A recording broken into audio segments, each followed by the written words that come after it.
I'm getting sick and tired of going over the same thing again and again and again. I'm watching a documentary, I think, of the history of Blue Peter, which is a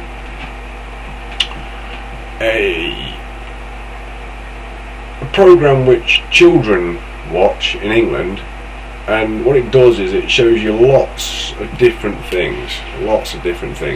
It shows you young men and young women doing exciting, interesting and purposeful things which inspire thoughts and interest in kids. It's a brilliant program, fantastic.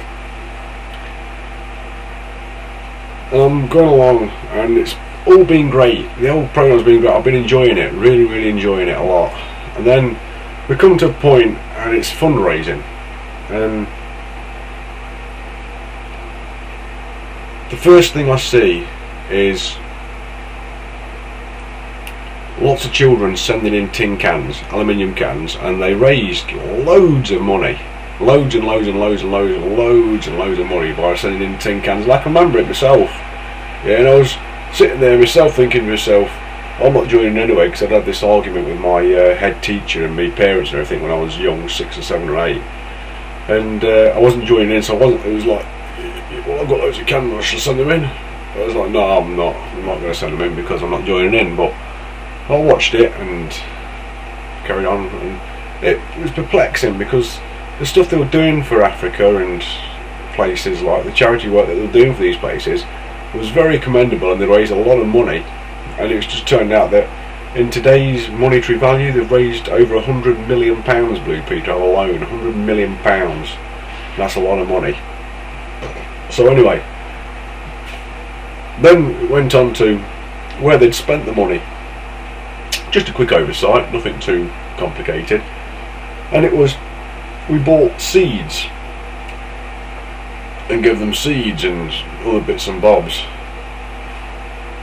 which in its day was miraculous, because the way it was thought out was, I can remember them saying it like, yeah, we've bought 20,000 tons of seeds and we supplied them to it, and now they can grow them. But then I remember, like, a couple of years later, the places that we'd sent these seeds in Africa, they got drought.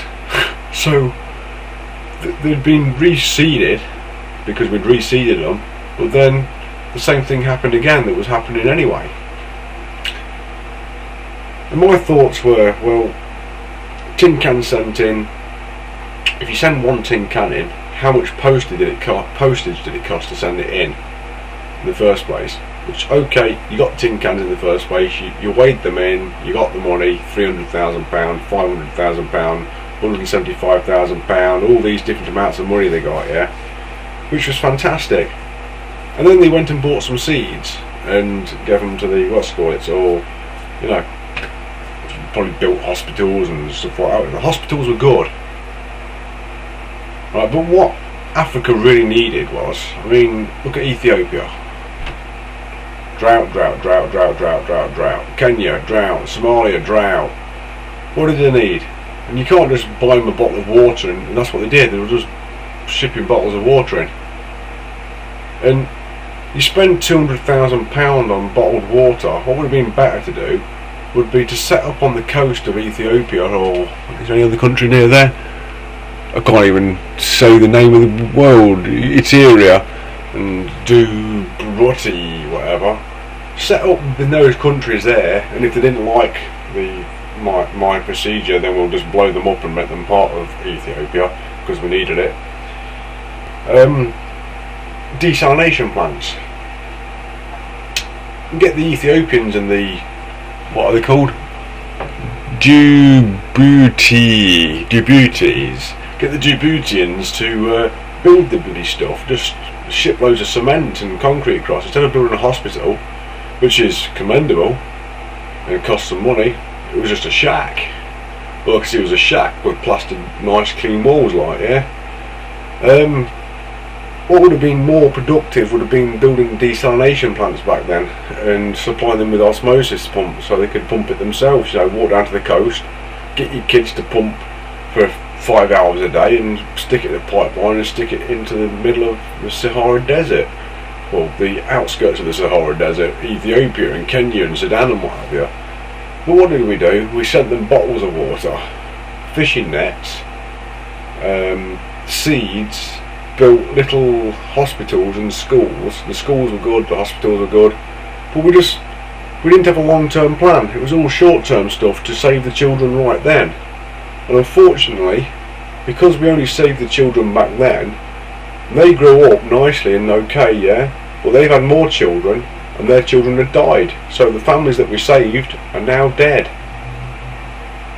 Instead of putting the desalination plants in to give them fresh, clean water all the time, and losing a couple of families back then, but now saving the families now, and continuing to save the families in the future, because when the desalination plants are looking old and tired, we go back in and build them some more. Now in Spain they're just starting to do it for a city of Barcelona. They're going to build a desalination plant which is going to supply a whole city, Barcelona, and we've got golf courses and everything there. Right, I'm sure just 20 or 30 down that east coast of Africa, from the south coast of Egypt down to Ethiopia, you'd be feeding quite a few million people with water.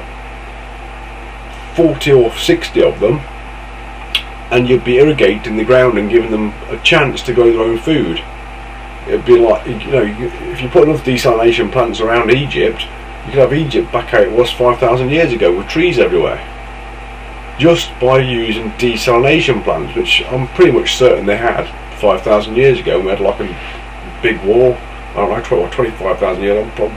I'm almost certain there was some kind of technology and we had a war 25-30,000 years ago. And it'd be best if we put the desalination plants in. Really would be best if we put desalination plants in. I know it's not nice, but I think we ought to be using human power as well as solar power to power these things. And we ought to be on the moon by now as well, and colonising Mars. But hey ho, that's just me on this romantic fool that'd be a perfect world. And you could do that in war as well. You wouldn't need to worry about it, because then these warring people would see the desalination plants and they'd take them over. Oh yeah, we control the desalination plants. Well, look after them then if you're going to control them, sort of thing. You know what I mean? It's just like, well,